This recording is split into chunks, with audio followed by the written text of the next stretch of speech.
The morning sun cast long shadows across the military compound on Kepler 442b as General Vextar reviewed the daily reports. His scaled hands moved across the holographic display with practiced ease. The reptilian commander took pride in running the most efficient outpost on the outer rim. Everything was orderly, predictable, and under his complete control. That changed when a small human child stumbled through the main gate. The guards at the entrance barely glanced up from their posts. Humans were common enough on this planet, working as farmers and miners in the scattered settlements. This one was different, though. She was young, maybe 12 years old, with dirt covering her clothes and tears streaming down her face. Her black hair hung in messy tangles around her. "Shoulders, please," the girl said in accented standard. "I need to talk to someone important. Something terrible happened." Guard Captain Nexeval looked down at her with mild annoyance. "Child, this is a military facility. Go back to your settlement and find your parents." "My parents are gone," she whispered. "The raiders came at dawn. They burned everything. But then the Guardian came and saved us. I have to tell someone about the Guardian." The other guard, a hulking creature with 4 arms, laughed. "Guardian? Little human, you watch too many stories on the screen. There are no Guardians out here." The girl shook her head firmly. "No, I saw it. It fell from the sky like a metal star. It was huge, and it fought the raiders. It knew my father's name. It spoke Korean to me." Both guards exchanged amused looks. "Korean?" Nexeval asked. "What is that?" "It's our old language from Earth. The Guardian said something about children of Earth. Please, I need to tell the general." The guards laughed harder now. The idea of this dirty little human demanding to see General Vextar was absurd. The general was one of the most important military leaders in this sector. He commanded respect from dozens of species across the galaxy. "The general doesn't have time for children's fairy tales," the 4-armed guard said. "Run along before we have you removed from the compound." But the girl didn't move. She stood her ground despite being barely half their height. "My name is Mira. My father is Daeho from Settlement 7. Yesterday morning, raiders attacked us. They had big ships with weapons. My father and the others tried to fight, but there were too many. Then something crashed down from space, and everything changed." Her voice grew stronger as she spoke. The Guardian was as tall as 3 men standing on each other's shoulders. It had glowing blue eyes and weapons that made the raider ships explode like fireworks. When it was done fighting, it came to me and said in Korean that the children of Earth are not forgotten. The guards stopped laughing. There was something in the girl's voice that made them listen. She wasn't crying anymore. Her eyes held a steady gaze that seemed too old for her young face. "Even if such a thing happened," Nexeval said slowly. "Why should we care about human problems?" "Because the raiders weren't just attacking us," Mira replied. "They had weapons and ships I'd never seen before. The Guardian destroyed them all, but before it left, it told me to warn the authorities. It said more attacks were coming." At that moment, Captain Hyojin walked past the gate. She was the human liaison officer assigned to the compound, one of the few humans allowed to work directly with the alien command staff. She overheard the conversation and stopped. "What's going on here?" she asked in standard, then switched to Korean when she saw Mira. "Are you all right, child?" Mira's eyes widened, with relief. Finally, someone who could understand her properly. She began speaking rapidly in Korean, describing the attack and the mysterious Guardian. Captain Hyojin's expression grew more serious with each word. "Slow down," Hyojin said gently. "Tell me again about this Guardian. Describe exactly what you saw." As Mira repeated her story, other personnel began gathering around. Word spread quickly through the compound that something interesting was happening at the gate. Soon, a small crowd had formed, listening to the human child's impossible tale. General Vextar himself appeared after 10 minutes. He was an imposing figure, nearly 7 feet tall with dark green scales and piercing yellow eyes. His military uniform was perfectly pressed and medals covered his chest. He commanded instant respect wherever he went. "What is this disturbance?" he demanded in his deep, authoritative voice. Captain Hyojin stepped forward and saluted. "Sir, this child, claims there was an attack on Settlement 7. She says an unknown entity intervened and destroyed the attackers. The general looked down at Mira with obvious skepticism. An unknown entity? What kind of entity? A guardian, sir, Mira said, switching back to standard.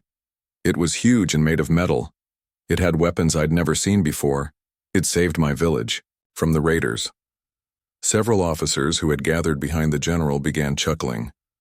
The idea of some mysterious protector saving a human settlement was amusing to them. Humans were considered one of the weaker species in the galaxy, barely capable of defending themselves against organized raiders. General Vextar studied the child for a long moment. She was clearly exhausted and frightened, but there was no deception in her eyes. She believed every word she was saying.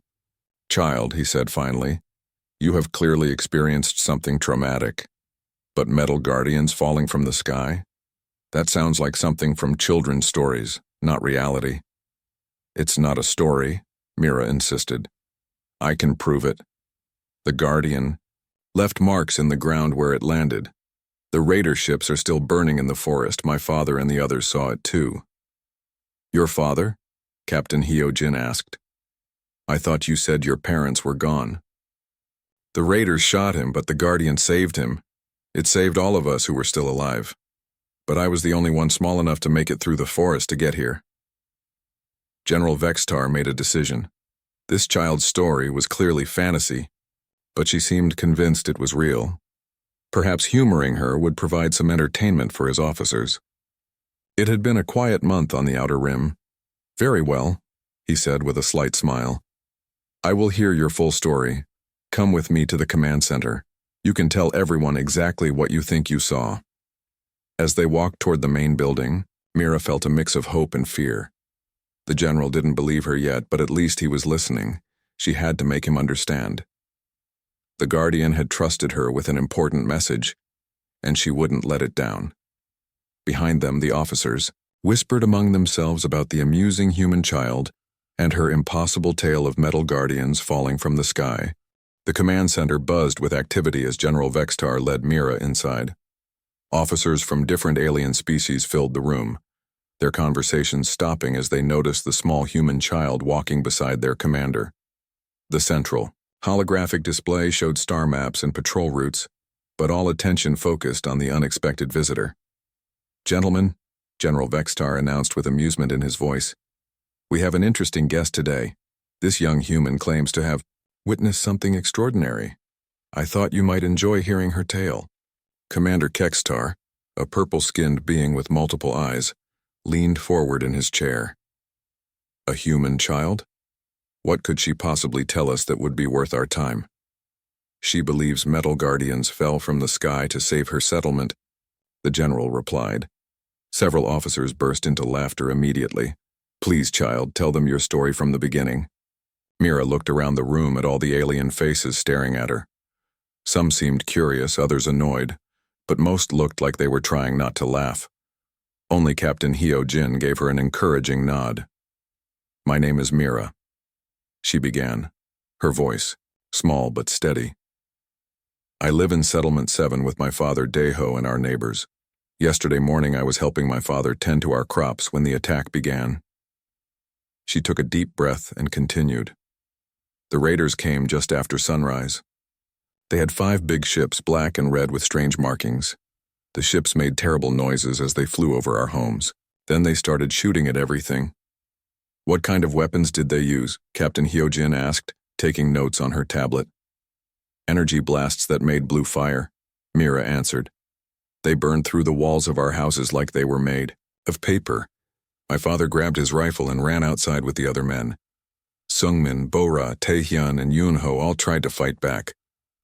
Major Hextor, a tall, insect-like being, clicked his mandibles dismissively. "Human weapons against raider ships, that would be over quickly." "It was," Mira said sadly.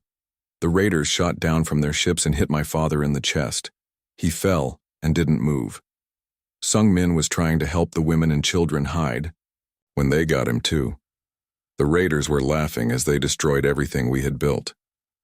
The room grew quieter as she spoke. Even the most skeptical officers could hear the pain in her voice. I was hiding behind our water storage tank when it happened, she continued. There was this sound from the sky like thunder but different. Everyone looked up, even the raiders. Something was falling toward us, burning as it came down. A meteorite? Suggested Captain Yexelon. No. Mira shook her head firmly. It was shaped like a person but huge. When it hit the ground, the whole settlement shook. Dust and dirt flew everywhere. The raiders started shooting at it immediately. She closed her eyes, remembering.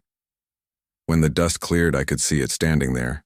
It was 3 times taller than my father, made of dark metal that seemed to shine from inside. Its eyes glowed bright blue, and it had weapons attached to its arms that I had never seen before. And what did this metal person do? General Vextar asked, his tone suggesting he expected an amusing answer. It spoke first, Mira said. In Korean, it said, "Move away from the children." Its voice was deep but gentle, like my grandmother used to sound. Then it raised its arm toward the nearest raider ship. She gestured with her small hands, trying to show the size of the weapons. Light came out of its arm, but not like the raiders' blue fire. This was white and clean. When it hit the raider ship, the whole thing just disappeared. Not exploded, just gone. Several officers exchanged glances. Commander Kextar stopped laughing. The other raiders started screaming in their language and shooting everything they had at the Guardian. But their weapons just bounced off its armor, like raindrops. The Guardian moved so fast for something so big, it jumped toward the second ship and grabbed it with its bare hands. Grabbed a ship? Major Hexador asked, his tone more serious now. It crushed the ship like an egg. Mira nodded. Then it threw the pieces at the third ship and knocked it out of the sky. The last 2 ships tried to run away, but the Guardian shot them down before they could escape. The room was completely silent now. Captain Hyojin was writing rapidly on her tablet, asking, "How long did the whole fight last?" "Maybe 2 minutes," Mira answered. When it was over, the Guardian walked to where my father was lying. It knelt down and put its hand on his chest. There was a soft white light, and suddenly my father was breathing again.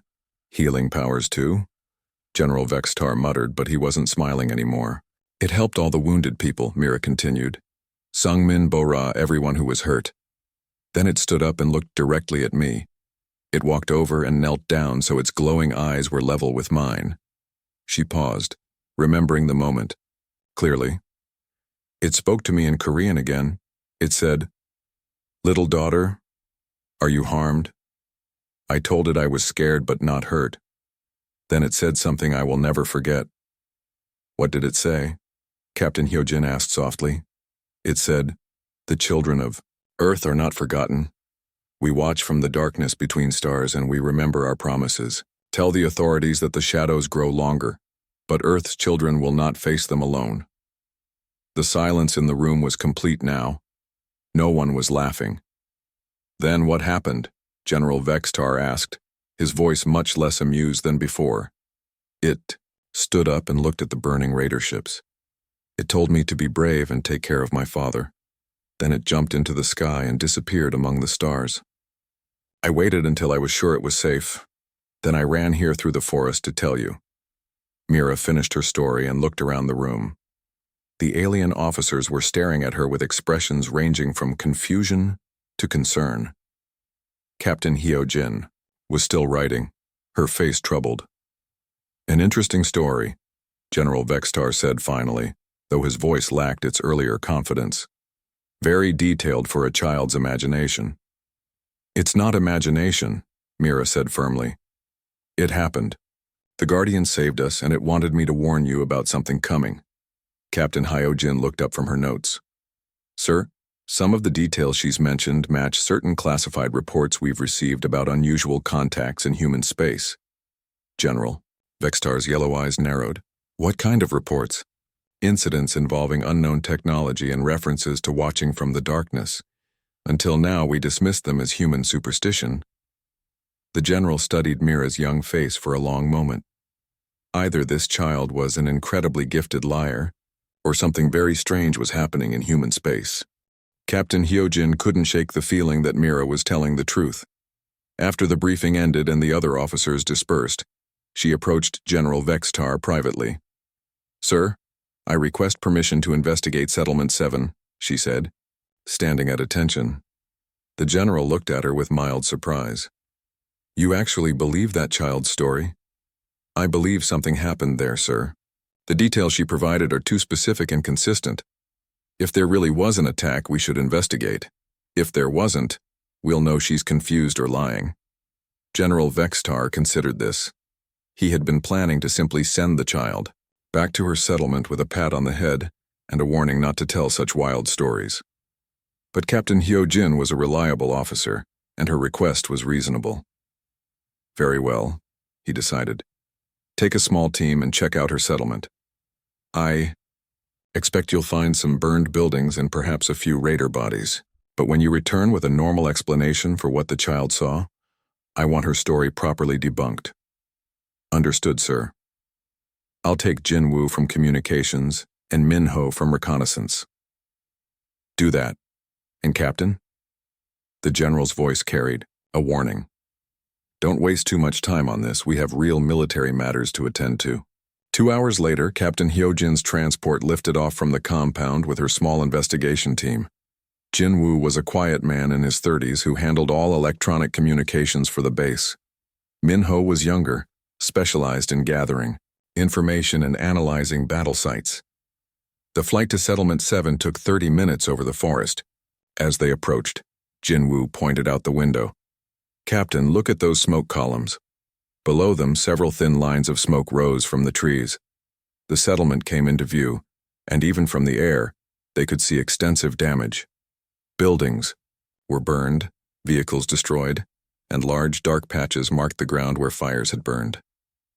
"Definitely looks like there was an attack," Minho observed, adjusting his scanning equipment. "But I'm getting some strange readings." They landed near the center of the settlement, where a dozen humans were working to clear debris and repair damaged buildings. When they saw the military transport, several people stopped working and approached. An older man with bandages around his chest walked toward them. Captain Hyojin recognized him from Mira's description. "You must be Daeho," she said in Korean. "I'm Captain Hyojin from the military compound. Your daughter came to us with quite a story." Daeho's weathered face broke into a relieved smile. "She made it safely. Thank goodness. We were worried when she didn't return last night. She's fine and staying at our base. Can you tell me what happened here yesterday?" As Daeho began recounting the attack, other survivors gathered around. Sung Min, a woman in her 40s with her arm in a sling, nodded along with his words. Bo-Ra, an elderly man using a walking stick, added details about the raider weapons. Their stories matched Mira's account perfectly. The dawn attack, the overwhelming raider force, the desperate attempt to fight back. But when Daeho reached the part about the Guardian's arrival, Captain Hyojin found herself struggling to believe what she was hearing. "It fell from the sky like a shooting star," Sungmin said, her eyes distant with memory. "But it wasn't burning up. It was controlled like it meant to land exactly where it did." "Show me where it landed," Captain Hyojin requested. They walked to a spot about 50 meters from the main buildings. The ground was marked with an enormous crater, but not the kind made by a meteorite. The edges were too clean, too precise. At the center of the crater, the earth had been compressed into an almost glass-like surface. Minho took readings with his scanner and whistled softly. "Captain, the compression patterns here are incredible. Whatever made this impact weighed at least 50 tons, but the force distribution suggests it landed gently." "Gently?" she asked, like it was controlling its descent right up to the moment of contact. A meteorite or crashing ship would have made a much different pattern. They examined the area where the raider ships had been destroyed. Jinwoo found pieces of metal scattered through the forest, but when he tried to scan them with his equipment, he got no readings at all. "That's impossible," he muttered, holding up a twisted piece of what had once been a ship's hull. "My scanner should be able to identify any known alloy in the galaxy. This shows up as completely blank." Captain Hyojin took the metal fragment and examined it closely. It was unlike anything she had ever seen. The surface had a strange quality that seemed to absorb light rather than reflect it. "There's more," Taehyun called from deeper in the forest. He was standing next to a tree that had been cut cleanly in half. The cut was perfectly straight and smooth, as if made by some incredibly precise weapon. As they continued investigating, more impossible evidence accumulated. Energy burn marks that didn't match any known weapon types. Footprints in the hardened earth that were 3 times the size of a normal human foot. Most disturbing of all, the survivors all insisted that the Guardian had somehow healed the wounded. It put its hand on my chest, Daeho explained, unbuttoning his shirt to show where he had been shot. I could feel the life flowing back into me. The wound closed up and the pain went away. Captain Hyojin examined his chest and found only a small scar where a fatal wound should have been. Medical scanners confirmed that he had recently suffered massive trauma to that area, but the healing was far beyond anything their technology could achieve. Daeho, she said carefully, did the Guardian say anything to you directly? It spoke to all of us, he replied. When it was healing the wounded, it said in Korean, "Peace, children of the distant star. Your Guardian remembers the old promises." But it talked longest with little Mira. Yun-ho, a young man who had been helping repair a damaged building, approached them. "Captain, there's something else you should see." He led them to a storage building that had been partially destroyed in the attack. Inside, he showed them more metal fragments, but these were different from the raider ship pieces.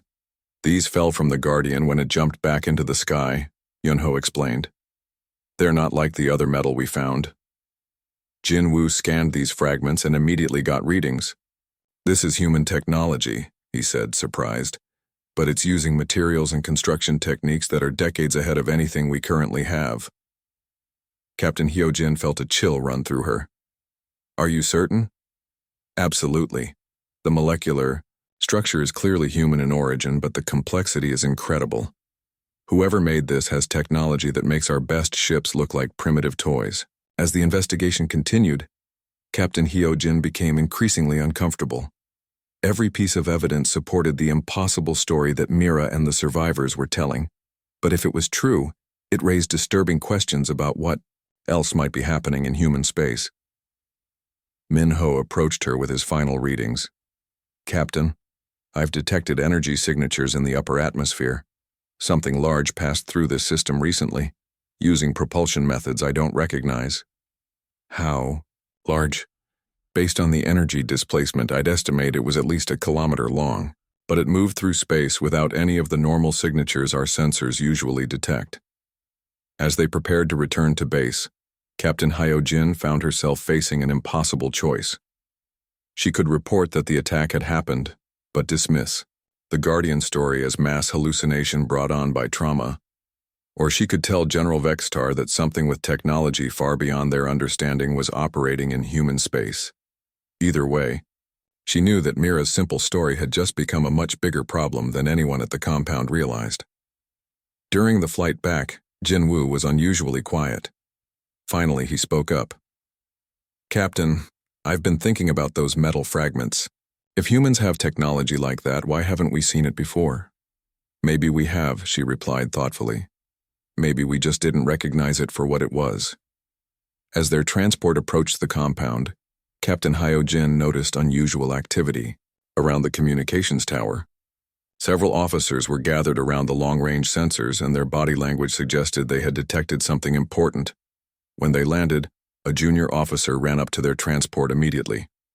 Captain, he said breathlessly, you need to get to the command center right away. We're detecting massive energy signatures approaching the system.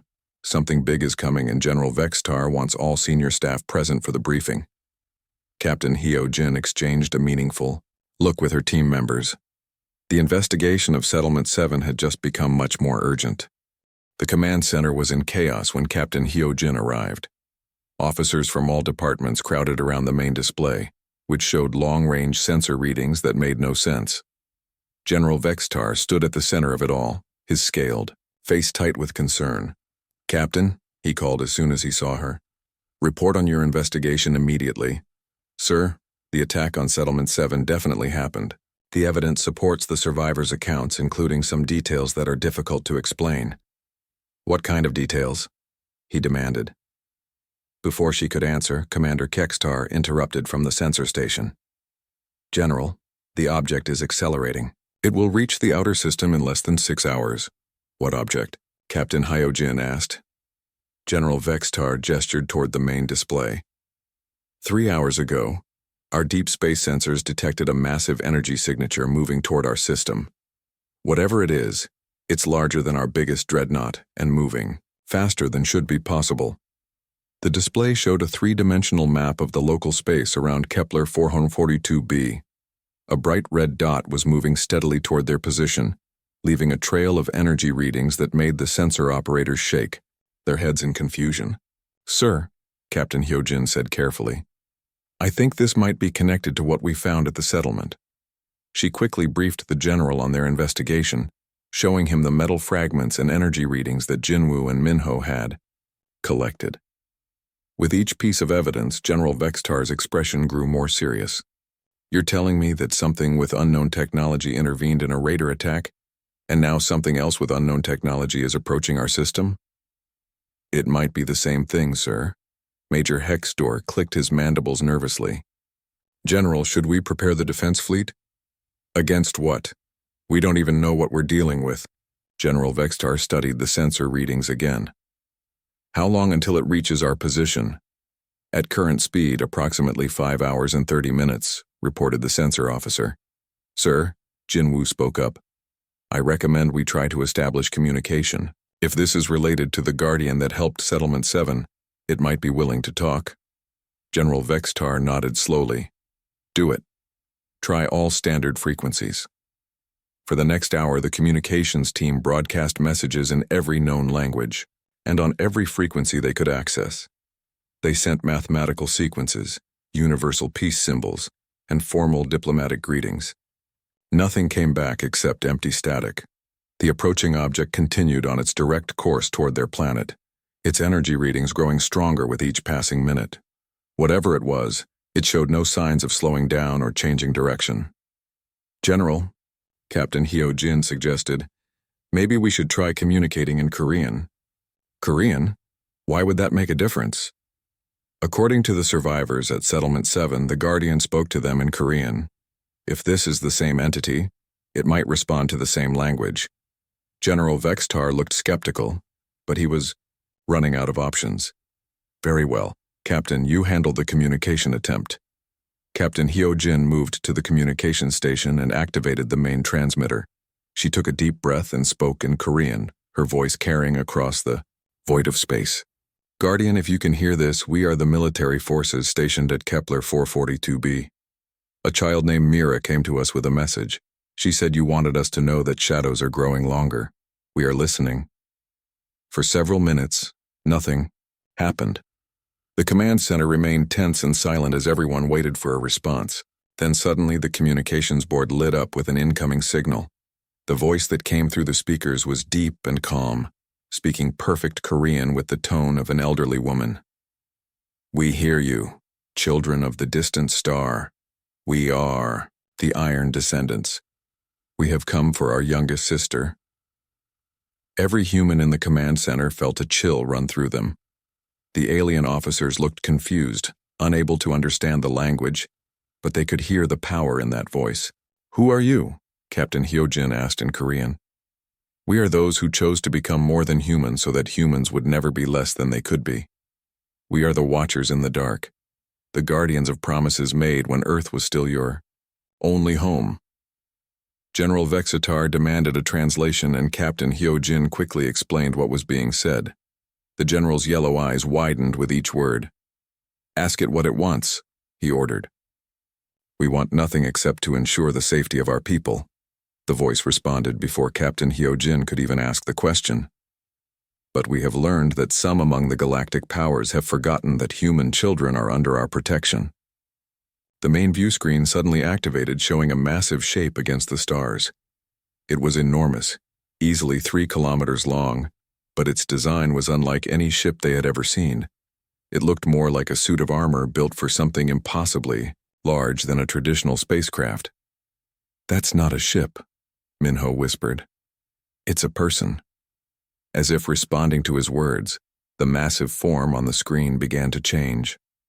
What they had thought were ship components revealed themselves as arms, legs, and a torso. The entire structure was a single being, armored and armed beyond anything in their experience. "I am Guardian Unit Haiwan," the voice continued in Korean. "I have served for 237 years, watching over the children of Earth as they spread among the stars. Yesterday, raiders attacked Settlement 7 under orders from those who thought humans were defenseless." Captain Hyo Jin translated rapidly for the general, whose scales had turned a pale green with stress. "They were wrong," Guardian Haiwan continued. "We have allowed the galaxy to believe that humans are weak because it served our purposes. But when children are threatened, we remember why we gave up our original forms." The Guardian's massive figure moved closer to the planet, and now they could see details of its construction. It was covered in armor that seemed to absorb light, with weapon systems that made their most advanced warships look like toys. But despite its incredible size and power, there was something unmistakably human about its movements. "Ask it how. Many more like it there are," General Vextar ordered, his voice tight with fear. "There are enough," Guardian Haiwan replied. "We are the volunteers who underwent the Great Transformation when humanity first reached for the stars. We became living ships, mobile fortresses, so that no human colony would ever stand alone against the darkness." More shapes began appearing on the sensors. Guardian units, Taejin, Soyoung, Woojin, and Hirin announced themselves one by one, each name spoken in Korean with the reverence of an ancient roll call. They surrounded the planet in a defensive formation that made the local defense fleet look insignificant. "We have come because someone sent raiders to test human defenses," Guardian Haiwan explained. "They wanted to see if we would respond. Now they have their answer." General Vexitar stepped forward, his military bearing returning despite his obvious fear. "Guardian, I am General Vexitar, commander of this system's defense forces. We had no knowledge of any planned attacks on human settlements." "We know," the Guardian replied, switching to perfect standard so the general could understand. "You are not the one who ordered the attacks, but someone in the Galactic Council hierarchy did. They have been testing human colonies for months, preparing for systematic elimination of Outer Rim settlements." "That's impossible," Commander Kekstar protested. "The Council would never authorize such attacks." "Would they not?" Guardian Haiwan's voice carried centuries of patience. "We have evidence. Communication logs, financial records, supply chains. We know who paid for the raiders' ships and who provided them with their target lists." The Guardian transmitted a data package that made the command center's computers struggle to process its contents. As the information appeared on their screens, the alien officers stared in growing horror at the evidence of corruption within their own command structure. "Admiral Krexdor," General Vextar read from the files. "He's been funding raider attacks on human colonies for 6 months. The Admiral believed humans were expanding too quickly into valuable systems," Guardian Haiwan explained. "He thought removing a few settlements would send a message and make humans more compliant with Council expansion limits." Captain Hyojin felt sick as she read through the evidence. Settlement 7 had been chosen specifically because it was isolated and seemed defenseless. The raiders had been told to leave no survivors and make it look like a random pirate attack. "What do you intend to do with this information?" General Vexitar asked. "That depends," Guardian Haiwan replied. "Will the Council provide justice for those who ordered attacks on human children? Or must we provide justice ourselves?" The massive Guardian units held their positions around the planet, waiting for an answer. Their weapons remained powered, but not targeted, a display of restraint that somehow made them seem even more dangerous. "Where is little Mira?"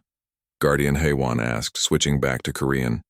"We promised her that her message would be heard." "She's safe at our compound," Captain Hyojin replied. "She did exactly what you asked. She told us about the attack and warned us that more were coming. She is brave, that one. Her father raised her well.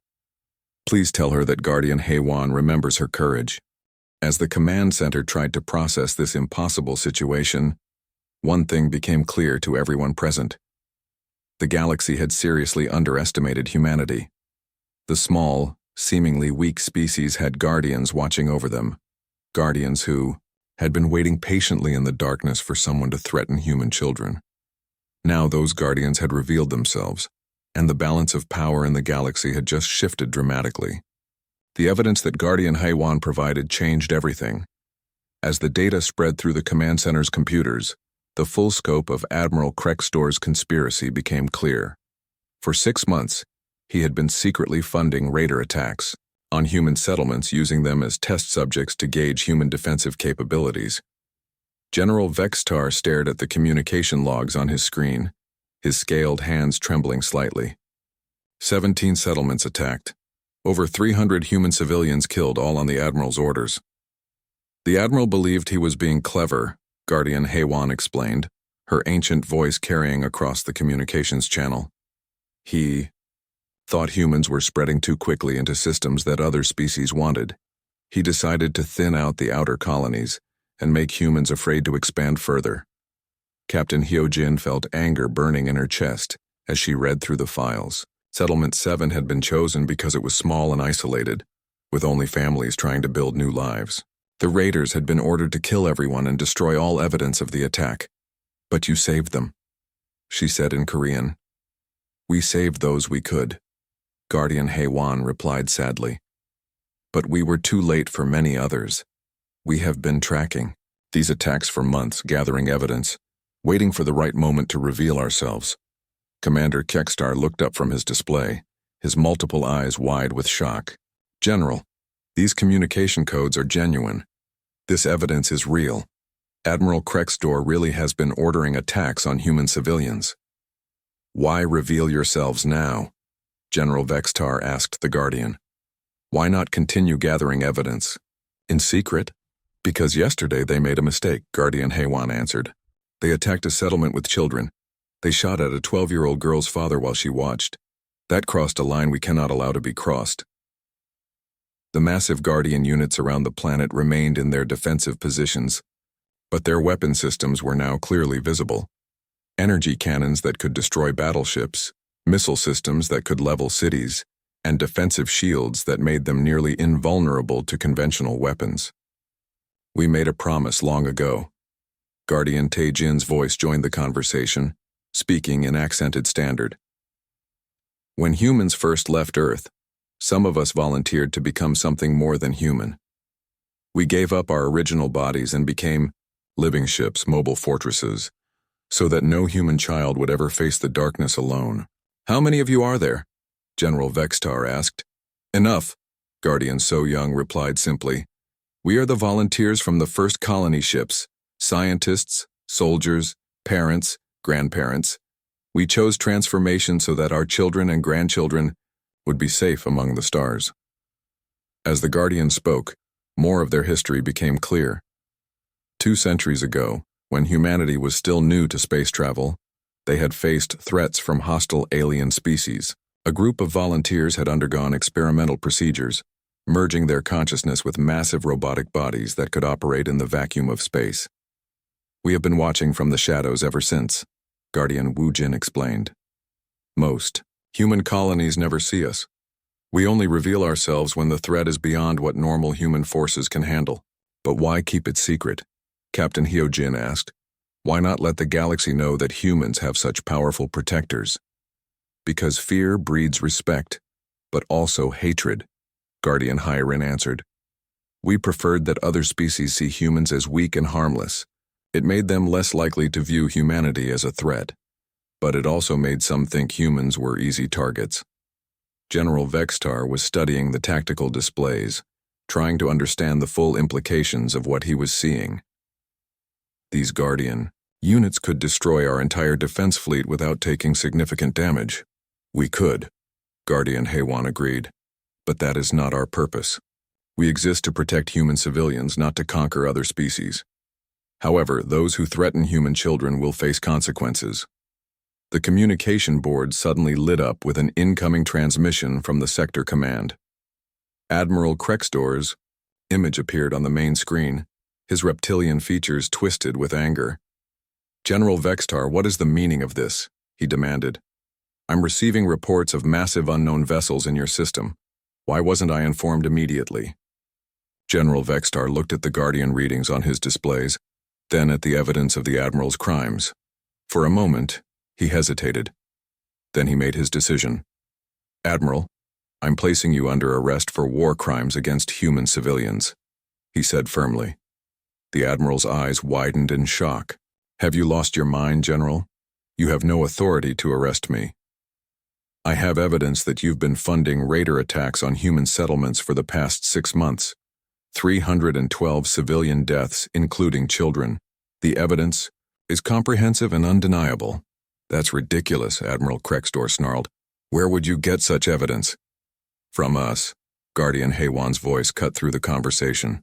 The Admiral's image flickered as his communications officer tried to identify the source of the unknown transmission. "Who is this?" the Admiral demanded. "We are the Iron Descendants, the guardians of human colonies. We have been watching your activities, Admiral. We know about the payments to raider groups, the target list, the orders to leave no survivors." The Admiral's face went pale as he realized the implications. "Guardians? That's impossible. Humans don't have the technology for such advanced units. We are what humanity becomes when its children are threatened," Guardian Taijin replied. "We are the volunteers who gave up their human forms to become something more. And you, Admiral, have made yourself our enemy." As if to emphasize the point, the Guardian units around the planet moved into a tighter formation. Their energy signatures spiked as weapon systems charged to full power. "You have 2 choices," Guardian Haiwan continued. "Surrender yourself to Galactic Council justice for trial on charges of genocide, or face justice from us directly." "This is insane," Admiral Krexdor protested, but his voice shook with fear. "The Council will never believe this. Humans can't have technology like this." "The evidence speaks for itself," General Vextar said, transmitting the data files to Sector Command. "Your communication logs, financial records, and operational orders are all here. The Council will have to believe it." Over the next several hours, the situation developed rapidly. The evidence of Admiral Krexdor's conspiracy spread through the Galactic Council like wildfire. Other admirals and generals who had been involved in the cover-up were quickly identified and arrested. Meanwhile, news of the Guardian revelation spread through human space. Colonies that had felt vulnerable and isolated suddenly realized they had been protected all along. The psychological impact was enormous, transforming humanity's position in galactic politics overnight.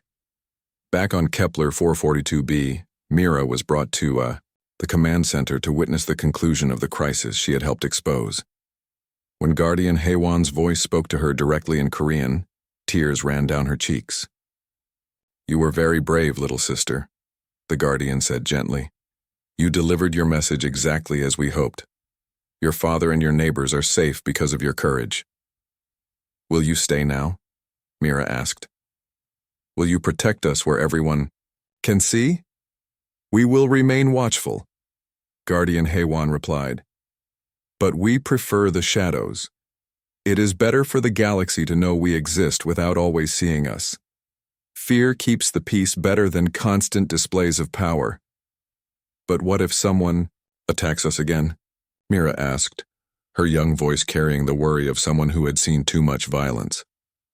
"Then we will come," Guardian So Young answered, her voice warm with promise. "We will always come. That is the oath we took when we became what we are. No human child will ever face the darkness alone." As the Guardian units prepared to fade back into deep space, Admiral Krexdor made one final desperate attempt to escape justice. His personal battleship tried to flee the system, but Guardian Wu Jin intercepted it effortlessly. The massive Guardian unit simply reached out and grabbed the much smaller ship, holding it gently but firmly. "Justice delayed is justice denied," Guardian Wu Jin said calmly. "You will face trial for your crimes, Admiral. The families of those you killed deserve that much." The Admiral's ship was handed over to Galactic Council security forces, along with complete records of his conspiracy. Within days, trials would begin for all those involved in the systematic attacks on human settlements.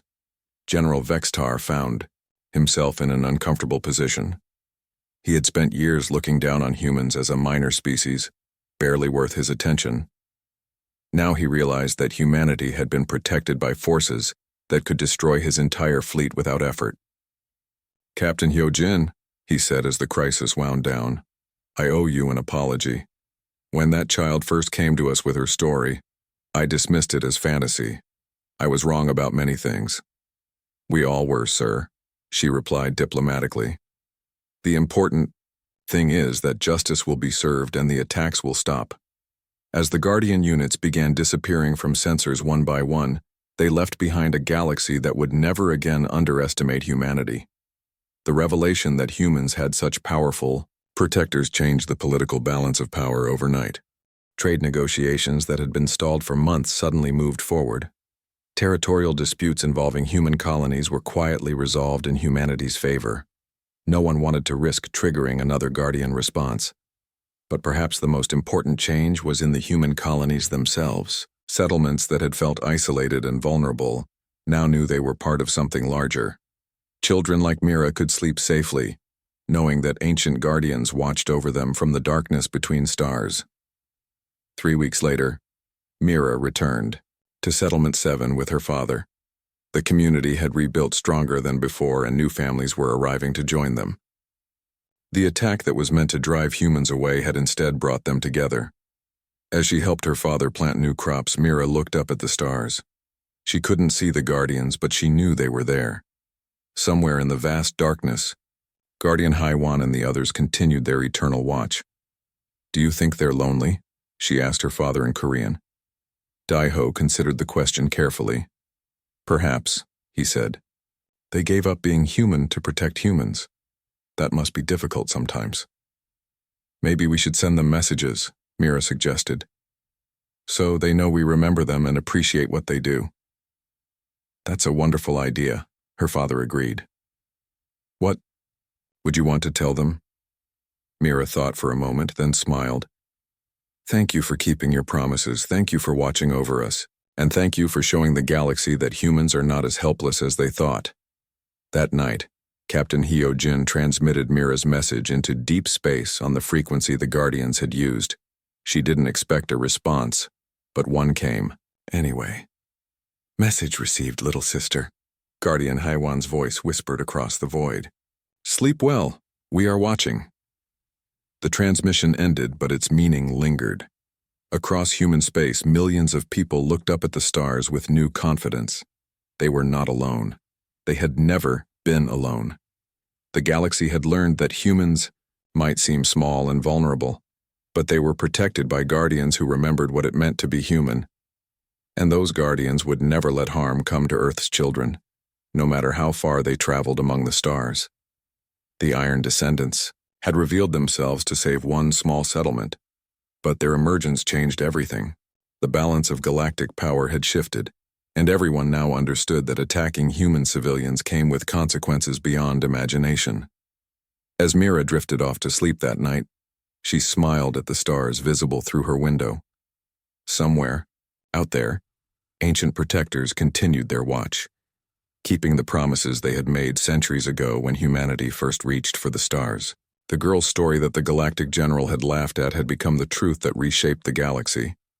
And in the darkness between worlds, the Guardians maintained their eternal vigil, ensuring that human children would always be safe among the stars.